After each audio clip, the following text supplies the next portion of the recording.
High, তো আজ আমার দু বোন এসেছিল আমাদের বাড়িতে বেড়াতে। আর এসেই ওদের নাকি সন্ধেবেলা খুব খিদে পেয়ে গেছে, এর জন্য চলে এলো ওরা রান্নাঘরে। আর রান্নাঘরে এসে খাবার খুঁজতে গিয়ে চোখে পড়লো ওদের ম্যাগি, আজ নাকি ম্যাগি বানাবে। আর এরপরে আমার বোন চলে গেল পেঁয়াজ আর লঙ্কা কাটতে।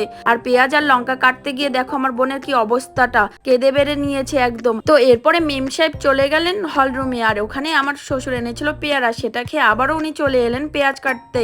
আর এবার ফাইনালি পেঁয়াজ কেটে চলে গেলেন ম্যাগি বানাতে। আর এইদিকে ম্যাগিটাকে উনি সেদ্ধ বসাতে দিয়ে দিয়েছেন। আমি একটু পরে এসে দেখছি যে ওনার ম্যাগি বানানো কমপ্লিট। আর এদিকে ম্যাগি বানিয়ে এক প্লেট ম্যাগি নিজে নিয়েই খাচ্ছে, আর আমাকে দেখে মুখটা সরিয়ে নিল। তো এরপরে বললাম আমাকে একটু ম্যাগি দে বাটিতে, তারপরে আমাকে বলে নাকি ম্যাগিতে নুন দিতেই ভুলে গেছে। আর দেখো নিজের জন্য এক বাটি নিয়ে চলে গেল ডাইনিং টেবিলে খেতে। আর এরপরে আমি ম্যাগিটার মধ্যে দিয়ে দিলাম নুন। এবার নেড়ে চেড়ে গিয়ে দেখছি যে ডাইনিং টেবিলে বসে উনি চাকু দিয়ে খাচ্ছেন। তো আমি আবার চলে এলাম কিচেনে। তাহলে চলো ম্যাগিটা একটু টেস্ট করে দেখি কেমন বানিয়েছে। তো আজকের ভিডিওটা তোমাদের কেমন লাগলো অবশ্যই জানিও। তো সবাইকে টাটা।